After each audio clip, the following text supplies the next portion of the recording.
ಸಿಕ್ಕಾಪಟ್ಟೆ ಬೇಜಾರು. ಬಟ್ ಏನೋ ಪರವಾಗಿಲ್ಲ. ಇವತ್ತು ನಾನು ಎಷ್ಟೋ ಸ್ಕೂಲಲ್ಲಿ ಹೋಗಿ ಕೇಳಿದ್ದೀನಿ, ನಂಬರ್ಸ್ ಎಲ್ಲ ಕೊಡಿ, ಹ್ಯಾಂಡ್ ಕ್ಲೋಸ್ ಮಾಡಿ, ಒಂದಷ್ಟು ಒಳ್ಳೆ ಕೆಲಸಗಳು ಮಾಡೋಣ ಅಂತ. ಬಟ್ ಇವತ್ತು ಉಳುವಿ ಸ್ಕೂಲಲ್ಲಿ ಇಷ್ಟೊಂದು ಹುಡುಗರು ಪ್ರೋತ್ಸಾಹ ನೀಡಿರ್ತಕ್ಕಂಥದ್ದು ನೋಡ್ಬೋದು. ಇಬ್ಬೆ ಫುಲ್ಲು ಬರೀ ಹುಡುಗರು ಕೊಟ್ಟಂಥ ಚೀಟಿಗಳೇ ಇವೆ. ಸ್ಟೂಡೆಂಟ್ಸ್ನ ನಾವು ಬೈಕೊಂಡ್ರು ಪರವಾಗಿಲ್ಲ. ನನ್ನ ಮೋಟಿವ್ ಏನಿದೆ ಅಂತಂದರೆ save nature save earth. Boss ಅವರ ನೆನಪು, ಬಾಸ್ ಅವರ ಹೆಸರು ಸದಾ ನಮ್ಮ ಜೊತೆನೇ ಇರ್ಬೇಕು. ಐಸ್ಕೋಡ್ ಎಲ್ರಿಗೂ ಬೆಳಗಿನ ಶುಭೋದಯ.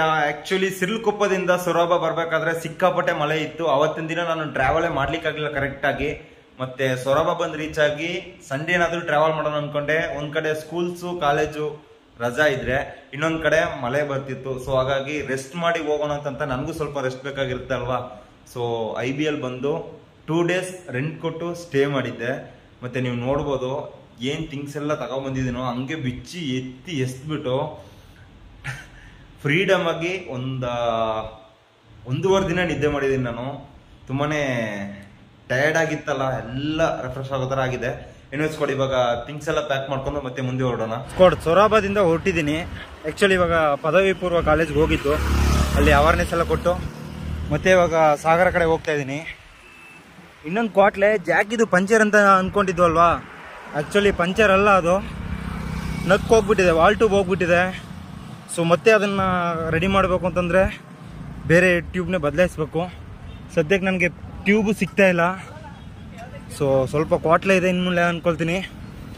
ನಾ ಲಾಸ್ಟ್ 4 days ಬರೀ ಗಾಳಿ ಮಾತ್ರ ಹೊಡ್ಕೊಂಡು ತಿರುಗಾಡ್ತಾ ಇದ್ದೀನಿ. ಮುಂದೆ ಆದರೂ ನೋಡಬೇಕು. ಮತ್ತು ನೆನ್ನೆ ಇಲ್ಲಿ ಹುಡುಗ ನೋಡಿದೆ ಟ್ಯೂಬ್ನ ಸಿಗುತ್ತಂತ. ಬಟ್ ಫೈರ್ ಫಾಕ್ಸ್ಗೆ ಮ್ಯಾಚ್ ಆಗ್ತಕ್ಕಂಥ ಟ್ಯೂಬ್ ಸಿಗ್ತಾ ಇಲ್ಲ. ಎನಿವೆ ಟ್ರಾವೆಲ್ ಮಾಡೋಣ, ಮುಂದೆ ಖಂಡಿತ ಸಿಗ್ಲೇಬೇಕು. ಅದು ಸಿಟಿ ಬಿಟ್ಟು ಹೊರಗಡೆ ಬಂದಿದ್ದೀನಿ. ನೀವು ನೋಡ್ಬೋದು ಫುಲ್ಲು ಫಾರೆಸ್ಟ್ ಏರಿಯಾ ಥರ ಇದೆ. ಮತ್ತು ಮೇಡ್ ಬೇರೆ ಸಿಕ್ಕಾಪಟ್ಟೆ ಇದೆ. ಅಂದರೆ ಮತ್ತೆ ನಾನು ಮಲೆನಾಡು ಕಡೆ ಬರ್ತಾಯಿದ್ದೀನಿ ಅಂದ್ಕೊಳ್ತೀನಿ. ಸೊ ಇನ್ನು ಮುಂದೆ ಒಳ್ಳೆ ಹಬ್ಬ ನಮಗೆ. ಟ್ರಾವೆಲ್ ಮಾಡೋ ತನಕ, ಮೇಡುಗಳು ತುಳಿದು ಏರ್ಸೋ ತನಕ ಕಷ್ಟ ಇದೆ. ಇನ್ಮೇಲೆ ಒಳ್ಳೊಳ್ಳೆ ಫುಡ್ ತಿನ್ನಬೇಕು, ಇಲ್ಲಾಂದರೆ ಆಗಲ್ಲ ಅಷ್ಟೇ. ಡ್ರೈವರ್ಸ್ ಆಗಿಬಿಡುತ್ತೆ ಎನರ್ಜಿ. ನಮಸ್ಕಾರ ನನ್ನವ್ರಿಗೆ, welcome back to our channel KTN. ಎಲ್ಲರೂ ಹೇಗಿದ್ರೆ ಚೆನ್ನಾಗಿದ್ರೆ ಅನ್ಕೊಳ್ತೀನಿ. All over Karnataka cycling with ಪ್ಲಾಂಟೇಶನ್ನ 179ನೇ ದಿನ. ಎಕ್ಸಾಕ್ಟ್ ಆಗಿ ಸೊರಬದಿಂದ ಸಾಗರ ಅನ್ನೋ ಒಂದು ಪ್ಲೇಸ್ ಕಡೆ ಹೋಗ್ತಾ ಇದ್ದೀನಿ. ಸೊ ನನ್ನ ಚಾನಲ್ಗೆ ಯಾರಾದರೂ ಹೊಸಬ್ರ ಬಂದಿದೆ ಮರೀದೆ ಸಬ್ಸ್ಕ್ರೈಬ್ ಆಗಿ, ಹಂಗೆ ಫ್ರೆಂಡ್ಸು ಫ್ಯಾಮಿಲಿ ಅಂತ ಎಲ್ಲರಿಗೂ ಶೇರ್ ಮಾಡ್ತಾ ಇರಿ. ಟ್ರಾವೆಲ್ ಕಂಟಿನ್ಯೂ ಮಾಡೋಣ. ಅಕ್ಕ ಮುಂದೆ ಹೈಸ್ಕೂಲ್ ಇದೆಯಾ? ಹಾಂ, ಈ ಕಡೆ ಇಲ್ವಾ? ಈ ಕಡೆ ಯಾವುದೋ ಹೈಸ್ಕೂಲ್ ಇಲ್ಲ, ಮಿಡ್ಲ್ ಸ್ಕೂಲು. ಹೈಸ್ಕೂಲ್ ಈ ಕಡೆ ಇದ್ರೆ ಉಳುವೆ. ಸರಿ ಉಳುವಿಗೆ ಬಂದು ರೀಚ್ ಆಗಿದ್ದೀನಿ. ನೀವು ನೋಡ್ಬೋದು ಊರು ಇದು. ಆ್ಯಕ್ಚುಲಿ ಗ್ರಾಮ ಪಂಚಾಯತಿ ಬರುತ್ತೆ. ಪರವಾಗಿಲ್ಲ, ಸುಮಾರಾಗಿ ಡೆವಲಪ್ಮೆಂಟ್ ಆಗಿದೆ. ಮತ್ತು ಇನ್ನೊಂದು ಏನಪ್ಪ ಅಂತಂದರೆ, ಮಲೆನಾಡು ಕಡೆ ನಾವು ಟ್ರಾವೆಲ್ ಮಾಡಬೇಕಾದ್ರೆ ನಿಶಬ್ದತೆಯಿಂದ ಇರುತ್ತೆ. ಸಿಟಿನೇ ಆದ್ರೂ ಸರಿ, ಇಲ್ಲ ವಿಲೇಜೇ ಆದ್ರೂ ಸರಿ. ಮತ್ತು ಅದೇ ರೀತಿ ವಾತಾವರಣ ತಣ್ಣಗಿರೋದ್ರಿಂದ ಅದು ಬೇರೆ ರೀತಿ ಫೀಲ್ ಕೊಡುತ್ತೆ. ಕ್ರೇಜು. ಇವಾಗ ಆ್ಯಕ್ಚುಲಿ ಉಳುವಿಯಲ್ಲಿ ಹೈಸ್ಕೂಲ್ ಇದೆಯಂತೆ. ಬರಬೇಕಾದ್ರೆ ಅಕ್ಕ ಅವ್ರು ಹೇಳಿದ್ರಲ್ವಾ. ಸೊ ಇವಾಗ ಹೈಸ್ಕೂಲ್ಗೆ ಹೋಗಿ ಒಂದಷ್ಟು ಪ್ಲಾಂಟೇಶನ್ ಬಗ್ಗೆ ಅವೇರ್ನೆಸ್ ಕೊಟ್ಟು ಮತ್ತೆ ಇಲ್ಲಿಂದ ಸಾಗರ ಕಡೆಗೆ ಹೋಗೋಣ. ಆ್ಯಕ್ಚುಲಿ ಇನ್ನೊಂದು ಮರ್ತುಬಿಟ್ಟಿದೆ ನಾನು ನಿಮಗೆ. ಕೆಲವೊಂದು ಕಡೆ ಸ್ಟೂಡೆಂಟ್ಸು ತುಂಬಾ ರೆಸ್ಪಾನ್ಸ್ ಮಾಡ್ತಾ ಇದ್ದಾರೆ. ಸೊ ಖಂಡಿತ ಈ ಸೇವ್ ನೇಚರ್ ಸೇವ್ ಅರ್ತ್ ಅನ್ನೋದು ನನ್ನಷ್ಟರಲ್ಲೇ ಮುಗಿದೋಗಲ್ಲ. ಖಂಡಿತ ಎಲ್ರಿಗೂ ಸ್ಪ್ರೆಡ್ ಆಗುತ್ತೆ ಅಂತ ನಂಬ್ತಾ ಇದ್ದೀನಿ. ಸ್ಕೂಲ್ ಕಡೆ ಹೋಗೋಣ ಇವಾಗ. ಸ್ಕೂಲ್ ಅವೇರ್ನೆಸ್ ಎಲ್ಲ ಕೊಟ್ಬಿಟ್ಟು ಇವಾಗ ಮತ್ತೆ ಸಾಗರದ ಕಡೆ ಹೊರಟಿದ್ದೀನಿ. ನೀವು ನೋಡ್ಬೋದು ಈ area full and full forest ಇರೋ ಥರನೇ ಇದೆ. ಸೇಮ್ ಮಲೆನಾಡಲ್ಲಿ ನಾವು ಚಿಕ್ಕಮಂಗ್ಳೂರು ಕಡೆ ಟ್ರಾವೆಲ್ ಮಾಡಬೇಕಾದ್ರೆ ಏನು ಎಕ್ಸ್ಪೀರಿಯನ್ಸ್ ಇತ್ತೋ ಸೇಮ್ ಫೀಲ್ ಆಗ್ತಿದೆ ನನಗೆ. ಬಟ್ ಏನಂದರೆ ಇದು ಅಷ್ಟ್ರ ಮಟ್ಟಿಗೆ ಫಾರೆಸ್ಟ್ ಏರಿಯಾ ಅಲ್ಲ. ಬಟ್ ಇದ್ರೂ ಟ್ರಾವೆಲ್ ಮಾಡಬೇಕಾದ್ರೆ ನಾವು ಹೆಚ್ಚಿನ ರೀತಿಲಿ ಅಡಕೆ ತೋಟ ಮತ್ತು ಕಾಫಿ ಗಿಡ ಅದನ್ನೆಲ್ಲ ನೋಡ್ಬೋದು.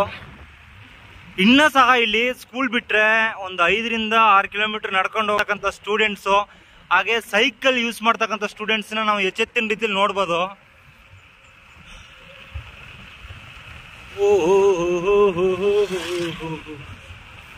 ನೋಡಿ ಎಷ್ಟು ಸ್ಟೂಡೆಂಟ್ಸ್ ನಡ್ಕೊಂಡು ಹೋಗ್ತಾ ಇದಾರೆ ನೋಡಿ, ಎಲ್ಲ ಚಿಕ್ಕ ಚಿಕ್ಕ ಹುಡುಗರೆ.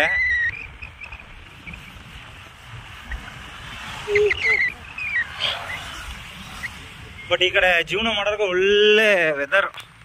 ನೋಡಿ ಇದೊಂದು ಕೆರೆ ಇದೆ, ಇಲ್ಲ ರಾಗಿ ಉಳ್ಬೇಕಂತ ಬೆಳ್ಕೊಬಿಟ್ಟಿದೆ.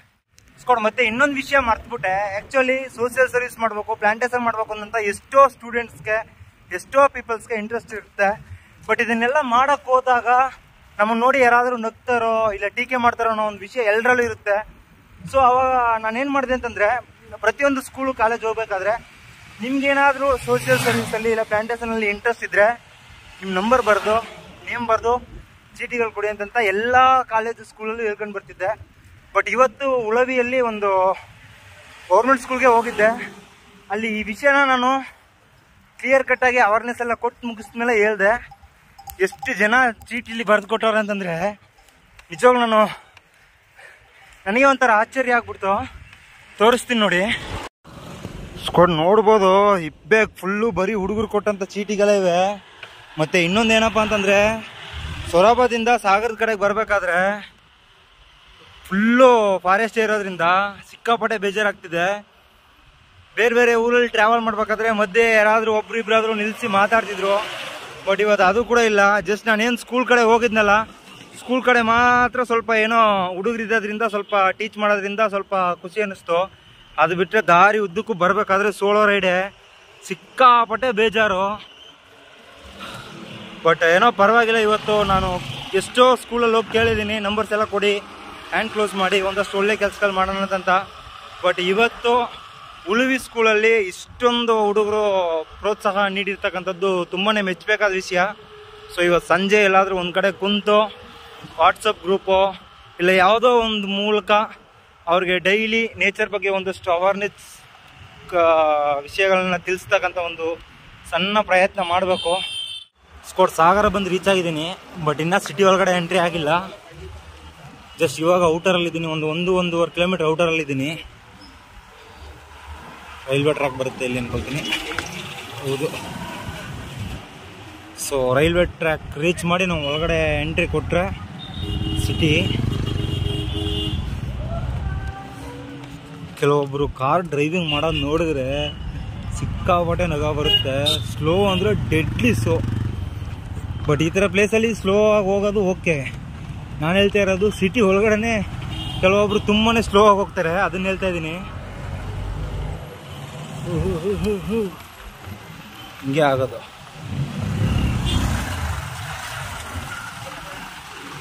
ಸಾಗರ ಸಪ್ತ ಸಾಗರ. ಅಜ್ಜ ಅವ್ರು ನೋಡಿ ಆರಾಮ ಬಿಸ್ನೆಸ್ ಮಾಡ್ಕೊಂಡು ಕುಂತವ್ರೆ. ಆದರೆ ಕೆಲವೊಮ್ಮೆ ನನ್ನನ್ನು ನೆನೆಸ್ಕೊಂಡ್ರೆ ಇಷ್ಟೆಲ್ಲ ಪ್ರಾಬ್ಲಮ್ಸ್ ಇದ್ರು ಮನುಷ್ಯ ಇಷ್ಟು ಕ್ಯಾಸುವಲ್ ಆಗಿ ನಗ್ನಗ್ತಾ ಹೋಗ್ತಾ ಇದ್ದೀನಿ. ಬಟ್ ನನ್ನಿಂದ ನನ್ನ ಫ್ಯಾಮಿಲಿಗೆ ಸ್ವಲ್ಪ ಕಷ್ಟ ಇದ್ರೂ ಇರ್ಬೋದು. ಬಟ್ ಅವ್ರು ನನ್ನ ಹತ್ರ ತೋರಿಸ್ಕೊತಿಲ್ಲ.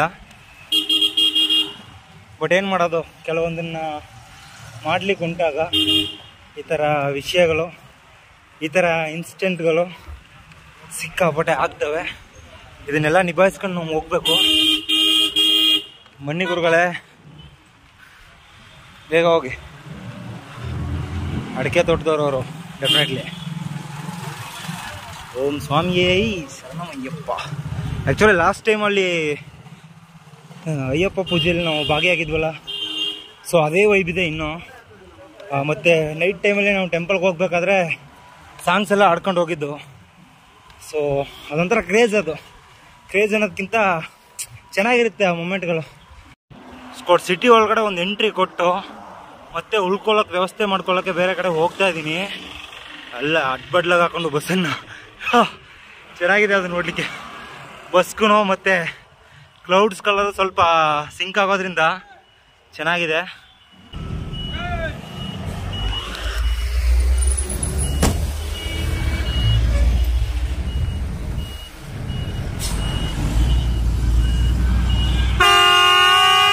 ಗುರುಗಳೇ, ಕಟ್ಟುಡಿಗೆ ಇಷ್ಟೊತ್ತು ಮಾಡ್ತಾವ್ರಲ್ಲ ಇವರು. ಸ್ಕೋಡ್ ಸೇಫಾಗಿ ಸಾಗರಕ್ಕೆ ಬಂದು ರೀಚ್ ಆಗಿದ್ದೀನಿ. ಮತ್ತು ನಾನು ಉಳ್ಕೊಳ್ಳೋಕೆ ವ್ಯವಸ್ಥೆ ಮಾಡ್ಕೊಂಡ್ನಲ್ಲ, ಆ ಸ್ಥಳದಲ್ಲಿ ಯಾವುದೇ ಹೋಟೆಲ್ಸೋ ಬೇರೆ ಏನೂ ಇರಲಿಲ್ಲ. ಸೊ ಹಾಗಾಗಿ ಒಂದು 3/4 ಕಿಲೋಮೀಟ್ರ್ ನಡ್ಕೊಂಡು ಇವಾಗ ಬಂದಿದ್ದೀನಿ. ಶುದ್ಧ ಸಸ್ಯಾಹಾರಿ ಹೋಟೆಲ್ ಗೌತಮಿ ಅಂತ ಒಂದು ಸಿಕ್ಕಿದೆ. ಸೊ ಕೇಳಿ ನೋಡೋಣ, ಏನಾದರೂ ಇದ್ದರೆ ತಿನ್ಕೊಂಡು ಮತ್ತೆ ಮುಂದೆ ಹೋಗೋಣ. ಅಣ್ಣ ಏನಿದೆಯಣ್ಣ ಊಟ? ಪೂರಿ ಊಟ ಇದೆ. ಹಾಂ, ಅದು ಬಿಟ್ಟರೆ ಬೇರೆ ಏನಿಲ್ಲ. ಪೂರಿ ಇದೆ. ಸರಿ ಓಕೆನಾ. ರೈಸ್ ರೈಸ್ ಮಾತ್ರ ಕೊಡ್ತೀರಲ್ಲ? ಸರಿ ಓಕೆನಾ, ಒಂದು ರೈಸ್ ಮಾತ್ರ. ರೈಸ್ ಊಟ ಕೊಡು. ಊಟ ತಂದು ಕೊಟ್ಟವ್ರೆ. ರೈಸು, ಸಾಂಬಾರು ಮತ್ತು ಕೋಸು ಪೊರಿಯಲು, ಉಪ್ಪಿನಕಾಯಿ, ಹಾಗೆ ಮಜ್ಜಿಗೆ ಮತ್ತು ತಿಲ್ಸಾರು ಕೊಟ್ಟವ್ರೆ. ಒಗ್ಗಿಸ್ಕೊಂಡು ತುಂಬಾ ಹೊಟ್ಟೆ ಹಸಿತಾ ಇದೆ. ಆ್ಯಕ್ಚುಲಿ ನಾನು ಊಟ ಮಾಡಿ ಮತ್ತು ನಿಮಗೆ ನಾನು ಸ್ಟೇಯಿಂಗ್ ಎಲ್ಲಿದೆಯೋ ಅಲ್ಲಿ ಹೋಗ್ಬೇಕಾದ್ರೆ ಸಿಗ್ತೀನಿ ನಿಮಗೆ. ಸ್ಕೊಡು ಊಟ ಎಲ್ಲ ಮುಗಿಸಿ ಮತ್ತೆ ಇವಾಗ ರೂಮಿಗೆ ಬಂದಿದ್ದೀನಿ. ಆ್ಯಕ್ಚುಲಿ ರೂಮು ಇದು ರೆಂಟೆಡ್ ರೂಮ್ ಅಲ್ಲ, IBಯಲ್ಲೇ. ನಾನು ಆನ್ ದ ವೇಲ್ ಬರಬೇಕಾದ್ರೆ ಒಂದು 2-3 ಜನ ಅಫಿಷಿಯಲ್ ಸಿಕ್ಕಿ ಎಲ್ಲೋಗ್ತಿದ್ದಾರೆ ಏನು ಅಂತ ವಿಚಾರಣೆ ಮಾಡಿದ್ರು. ಆವಾಗ ನಾನು ಈ ಥರ ಗಾಜನೂರಿಂದ ಅಂದರೆ ಗಾಜನೂರು ನಿಯರ್ ಬಂದಿದ್ದೀನಿ. ನಾನು ಎಲ್ಲೇ ಹೋದ್ರೂ ಗಾಜನೂರು ಅನ್ನೋದಕ್ಕಿಂತ ಗಾಜನೂರು ನಿಯರು ಅಕ್ಕಪಕ್ಕ ಗ್ರಾಮ ಅಂತ ನಮ್ಮ ಗ್ರಾಮದ ಹೆಸರು ಏನಿದೆಯೋ ಅದನ್ನೆಲ್ಲ ತಿಳಿಸಿ ಈ ಥರ ಒಂದು ಉದ್ದೇಶವನ್ನು ಇಟ್ಕೊಂಡು ನಾನು ಪುನೀತ್ ರಾಜ್ಕುಮಾರ್ ಸರ್ ಮತ್ತು ವಿವೇಕ್ ಸರ್ ಅವರ ನೆನಪಲ್ಲಿ ಕರ್ನಾಟಕ ಎಲ್ಲ ಕಡೆ 365 ದಿನ ಸೈಕ್ಲಿಂಗ್ ಮಾಡ್ಕೊತ ಹೋಗ್ತಾ ಇದ್ದೀನಿ. ಸೈಕ್ಲಿಂಗ್ ಮಾಡಬೇಕಾದ್ರೆ ಅಬೂಬಾಸ್ ಅಭಿಮಾನಿಗಳು ಎಲ್ಲಿ ನನಗೆ ಸಪೋರ್ಟ್ ಮಾಡ್ತಾರೋ ಅಲ್ಲಿ ನಿಂತು ಪ್ಲ್ಯಾಂಟೇಷನ್ ಎಲ್ಲ ಮಾಡಿ ಮತ್ತು ಅಲ್ಲಿಂದ ಸ್ಕೂಲ್ಸ್ ಕಾಲೇಜ್ ಎಲ್ಲ ಕಡೆ ಭೇಟಿ ಕೊಟ್ಟು ಪರಿಸರದ ಅಗತ್ಯ ಅವಶ್ಯ ಏನಿದೆ ಅನ್ನೋದನ್ನು ತಿಳಿಸ್ತಾ ಹೋಗ್ತಾ ಇದ್ದೀನಿ ಅಂತ ಹೇಳಿದೆ. ಸೊ ಓಕೆ, ತುಂಬಾ ಖುಷಿ ಆಯ್ತು ಅಂತಂತ ನನ್ನ IB ಹತ್ರ ಕರ್ಕೊಂಡು ಬಂದು ಸನ್ಮಾನ ಮಾಡಿದ್ರು. ಆ್ಯಕ್ಚುಲಿ ಈ ಹಾರ ಏನಿದೆ, ಹಾರ ಮತ್ತು ಶಾಲ್ವೆ ಅನ್ನೋದು ಇಲ್ಲಿ ನನಗೆ ಸನ್ಮಾನ ಮಾಡಿದ್ದು. ಮತ್ತು ನೀವು ಇನ್ನೊಂದು ನೋಡ್ಬೋದು, ಇಲ್ಲಿ ಇದು ಬಂದು ಸೊರಾಬದಲ್ಲಿ ಪದವಿ ಪೂರ್ವ ಕಾಲೇಜಲ್ಲಿ ನನಗೆ ಸವಿ ನೆನಪಿಗೋಸ್ಕರ ಕೊಟ್ಟಿರ್ತಕ್ಕಂಥದ್ದು. ತುಂಬಾ ಖುಷಿ ಅನಿಸ್ತಿದೆ. ಕೆಲವೊಂದು ಪ್ರಶಸ್ತಿ ಪ್ರೈಸಸ್ ಅನ್ನೋದನ್ನು ನಾನು ಕಾಲೇಜಿಂಗ್ ಡೇಸಲ್ಲಿ ಮಾತ್ರ ತಗೊಂಡಿದ್ದೆ. ಕೆಲವೊಂದು ಬಾಕ್ಸು, ಟಿಫನ್, ಬೇರೆ ಬೇರೆ ವಿಚಾರಗಳನ್ನು ಸ್ಕೂಲಿಂಗ್ ಡೇಸಲ್ಲಿ ತಗೊಂಡಿದ್ದೆ. ಮತ್ತು ಇವಾಗ ನನಗೆ ತುಂಬ ದಿನ ಕಳೆದು ಸಿಕ್ಕಿದಂಥ ಒಂದು ದೊಡ್ಡ ನೆನಪು ಇದು. ಸೊ ಇದನ್ನು ಭದ್ರವಾಗಿ ಇಟ್ಕೋಬೇಕು. ಮತ್ತು ಇನ್ನೊಂದೇನಪ್ಪ ಅಂತಂದರೆ, ಇವತ್ತು ಸೊರಬದಲ್ಲಿ ನಾನು ಜರ್ನಿನ ಸ್ಟಾರ್ಟ್ ಮಾಡಿದ್ದೆ ತುಂಬ ಲೇಟು. ಏನು ರೀಸನ್ ಅಂತಂದರೆ, ಮಾರ್ನಿಂಗ್ ಎದ್ದು ಒಬ್ಬಣ್ಣ ಬರ್ತಿದ್ರು. ಅವರು ನನಗೆ ಅಲ್ಲಿ ಹೆಲ್ಪ್ ಮಾಡಿಕೊಟ್ರು ಅಂತಂದನಲ್ಲ, ಅವರು ಹೆಲ್ಪ್ ಮಾಡಿ ಅವ್ರು ಲಿಟರ್ನ್ ಅದೇನೋ ವರ್ಕ್ ಇರುತ್ತೆ ಅಂತ ಅಂದ್ಕೊಳ್ತೀನಿ. ಸೊ ಅವರು ಅದನ್ನೆಲ್ಲ ಮುಗಿಸಿ ಬರೋ ತನಕ 11-11:30 ಆಯಿತು. ಮತ್ತು 11:30ಗೆ ಕಾಲೇಜ್ಗೆ ಹೋಗಿ ಕಾಲೇಜಲ್ಲಿ ಪರ್ಮಿಷನ್ ಕೇಳಿ ಅಲ್ಲೊಂದು 1/2 hour ವೆಯ್ಟ್ ಮಾಡಿ, ಅದಾದಮೇಲೆ 10 ನಿಮಿಷ 20 ನಿಮಿಷ ಮಾತಾಡ್ತೀನಿ ಅಂತ ನಾನು ಕೇಳ್ಬಿಟ್ಟು ಇಸ್ಕೊಂಡವನು ಒಂದು 3/4 ಗಂಟೆ ಟೈಮ್ ಮಾತಾಡಿದ್ದೀನಿ. ಏನಿಲ್ಲ, ಬೋರಿಂಗ್ ಆದರೂ ಪರವಾಗಿಲ್ಲ, ಅಲ್ಲಿರ್ತಕ್ಕಂಥ ಸ್ಟೂಡೆಂಟ್ಸ್ನ ನಾವು ಬೈಕೊಂಡ್ರೂ ಪರವಾಗಿಲ್ಲ. ನನ್ನ ಮೋಟಿವ್ ಏನಿದೆ ಅಂತಂದರೆ, save nature, save earth. Boss ಅವರ ನೆನಪು, ಬಾಸ್ ಅವರ ಹೆಸರು ಸದಾ ನಮ್ಮ ಜೊತೆನೇ ಇರಬೇಕು ಅನ್ನೋದಕ್ಕೋಸ್ಕರ ಏನು ಕೆಲಸ ಮಾಡ್ತಾಯಿದ್ದೀನೋ, ಹಾಗೆ ನಾನು ಮಾಡ್ತಕ್ಕಂಥ ಕೆಲಸ ನೆಕ್ಸ್ಟ್ ಜನ್ರೇಷನ್ಗೆ ಎಷ್ಟು ಅಗತ್ಯ ಅನ್ನೋದನ್ನು ಡೀಪಾಗಿ ತಗೊಂಡೋಗಿ ನಾನು ಮೀಟ್ ಮಾಡೋವಂಥ 200-300 ಜನರಲ್ಲಿ ಒಬ್ರಿಬ್ರಿಗಾದರೂ ಅದು ತಲುಪಬೇಕು ಅನ್ನೋದಕ್ಕೋಸ್ಕರ ತುಂಬಾ ಟೈಮ್ ತಗೊಂಡು ಪ್ರತಿಯೊಂದಕ್ಕೂ ಸ್ಟೆಪ್ ಬೈ ಸ್ಟೆಪ್ಪಾಗಿ ತಿಳಿಸಿ, ಬೇರೆ ಬೇರೆ ಕಡೆಯಿಂದ ನೆಟ್ಟಲ್ಲಿ ಸರ್ಚ್ ಮಾಡಿ ಒಂದಷ್ಟು ಮಾಹಿತಿನ ಕಲೆಕ್ಟ್ ಮಾಡಿ ಅವ್ರಿಗೆ ಡೀಪಾಗಿ ಹೇಳ್ತಾ ಇದ್ದೀನಿ. ಎಕ್ಸಾಂಪಲ್ ಹೇಳ್ಬೇಕಾದ್ರೆ, ನಾನು ಸಹ ಒಂದು ವಿಷಯ ತಿಳ್ಕೊಂಡೆ. MP ಯಲ್ಲಿ ಒಂದು ಸ್ಥಳದಲ್ಲಿ ಒಬ್ಬರು IIT ಪ್ರೊಫೆಸರು ಅವರ ಎಲ್ಲವನ್ನು ಅಂದರೆ ಫ್ಯಾಮಿಲಿ, ಜಾಬು ಇದನ್ನೆಲ್ಲ ಬಿಟ್ಬಿಟ್ಟು ಗಿಡ ನೆಟ್ಕೊಂಡು ಹಾಗೆ ಸ್ವಲ್ಪ ಸೋಷಿಯಲ್ ವರ್ಕ್ ಎಲ್ಲ ಮಾಡ್ತಾಯಿದ್ದಾರೆ. ಅದನ್ನು ನಾನು ಇವತ್ತು ತಿಳ್ಕೊಂಡು ಬ್ರೀಫಾಗಿ ತಿಳ್ಕೊಂಡಿಲ್ಲ. ಸೊ ಈ ಥರ ವಿಷಯಗಳನ್ನೆಲ್ಲ ಸೋಷಿಯಲ್ ಮೀಡಿಯಾ ಏನಿದೆಯಲ್ಲ ಅದನ್ನು ಯೂಸ್ ಮಾಡಿ, ಹಾಗೆ ಕ್ರೋಮ್ ಯೂಸ್ ಮಾಡಿ ಕೆಲವೊಂದು ಮಾಹಿತಿಗಳನ್ನು ನೆಕ್ಸ್ಟ್ ಜನ್ರೇಷನ್ಗೆ ಎಷ್ಟು ಸ್ಟ್ರಾಂಗಾಗಿ ಹೇಳ್ಬೇಕು ಅಷ್ಟು ಸ್ಟ್ರಾಂಗಾಗಿ ಹೇಳ್ಕೊತ ಬರ್ತಾಯಿದ್ದೀನಿ. ಎನ್ವೇಸ್ ಕೂಡ ನನ್ನ ಜರ್ನಿ ಇವತ್ತು ಹೆಂಗಿತ್ತು ಅಂತಂದರೆ, ಪರವಾಗಿಲ್ಲ, ಚೆನ್ನಾಗಿತ್ತು. ಬಟ್ ಜಾಕಿಗೆ ಟ್ಯೂಬ್ ಸಿಗ್ತಾಯಿಲ್ಲ. ಸೊ ಟ್ಯೂಬ್ ಸಿಗೋ ತನಕ ಹೇರ್ ಹೊಡ್ಕೊಂಡು ಜಾಕಿನ ಒಂದು ಮಟ್ಟಿಗೆ ಸಮಸ್ಯೆ ಹಾಕ್ಬಿಡ್ಬೇಕಾಗತ್ತೆ. ಬೇರೆ ಆಪ್ಷನ್ ಇಲ್ಲ ನಮಗೆ. ಆ್ಯಕ್ಚುಲಿ ಟ್ಯೂಬ್ ಸಿಕ್ಕಿತ್ತು ಅಂದರೆ ಚೇಂಜ್ ಮಾಡಿರ್ಬೋದಿತ್ತು, ಬಟ್ ಟ್ಯೂಬ್ ಸಿಗ್ತಾಯಿಲ್ಲ. ಮತ್ತು ಇನ್ನೊಂದು ವಿಷಯ, ಆ ಹುಡುಗರು ಅಷ್ಟೊಂದು ಚೀಟಿಗಳನ್ನೆಲ್ಲ ಬರ್ಕೊಟ್ಟವ್ರೆ, ನಂಬರು ನೇಮ್ ಎಲ್ಲ. ಅದನ್ನು ಇವಾಗ ಕುಂತು ಮತ್ತೆ ಒಂದು ಗ್ರೂಪ್ ಥರ ಕ್ರಿಯೇಟ್ ಮಾಡಿ ಡೈಲಿ ಅವ್ರಿಗೆ, ಇಲ್ಲಾಂತಂದರೆ ವೀಕ್ಲಿ ಒನ್ಸ್ ಆದ್ರೂ ಪರಿಸರದ ಬಗ್ಗೆ ಮತ್ತು ಡಿಫಾರೆಸ್ಟೇಷನ್ ಬಗ್ಗೆ ಕೆಲವಷ್ಟು ಮಾಹಿತಿನ ತಿಳಿಸೋಂಥ ಒಂದು ಸಣ್ಣ ಪ್ರಯತ್ನ ಮಾಡಬೇಕು. ಉದ್ದೇಶ ಏನಿದೆಯೋ ಅದನ್ನು ಕೆಲವೊಂದು ಜನ ಅರ್ಥ ಮಾಡ್ಕೊಂಡು ತುಂಬಾ ಸಪೋರ್ಟ್ ಮಾಡ್ತಾಯಿದ್ದಾರೆ. ಸೊ ನಿಮ್ಗಳ ಸಪೋರ್ಟ್ ಸಹ ತುಂಬಾ ಸಿಗ್ತಾಯಿದೆ ನನಗೆ. ಏನಪ್ಪ ಅಂತಂದರೆ, ನಂದು ಆ್ಯಕ್ಚುಲಿ ಒಂದು ಯೂಟ್ಯೂಬ್ ಚಾನಲ್ ಒಂದಿದೆ, ಡೈಲಿ ವೀಡಿಯೋಸ್ ಕೂಡ ಅಪ್ಡೇಟ್ ಮಾಡ್ತಿರ್ತೀನಿ. ಸೊ ಅದರಲ್ಲಿ ಡೆವಲಪ್ಮೆಂಟ್ ಅನ್ನೋದು ಸ್ವಲ್ಪ ತಕ್ಕ ಮಟ್ಟಿಗೆ ಕಡಿಮೆ ಇದೆ ಅಂದ್ಕೊಳ್ತೀನಿ. ಸೊ ವಿಡಿಯೋ ನೋಡಿದವರು ಮ್ಯಾಕ್ಸಿಮಮ್ ಫ್ರೆಂಡ್ಸು, ಫ್ಯಾಮಿಲಿ ಅಂತ ಎಲ್ರಿಗೂ ಶೇರ್ ಮಾಡ್ತಾಯಿರಿ. ನನ್ನ ಚಾನಲ್ಗೆ ಯಾರಾದರೂ ಹೊಸಬರಾಗಿ ಬಂದಿದ್ದರೆ ಮರಿದೆ ಸಬ್ಸ್ಕ್ರೈಬ್ ಆಗಿ ಬೆಲ್ ಬಟನ್ ಕ್ಲಿಕ್ ಮಾಡಿ ಆಲಲ್ಲಿ ಇಟ್ಕೊಳ್ಳಿ. ಆವಾಗಲೇ ನಾನು ಹಾಕೋ ಹೊಸ ವಿಡಿಯೋ ನಿಮಗೆ ನೋಟಿಫಿಕೇಷನ್ ಆಗಿ ಬಂದು ಸೇರುತ್ತೆ. ತುಂಬ ಮಾತಾಡ್ಬಿಟ್ಟಿದ್ದೀನಿ ಅಂದ್ಕೊಳ್ತೀನಿ. ಎನಿವೆ, ಸಪೋರ್ಟ್ ಮಾಡ್ತಾಯಿರಿ. ಜೈ ಕರ್ನಾಟಕ ಮಾತೆ.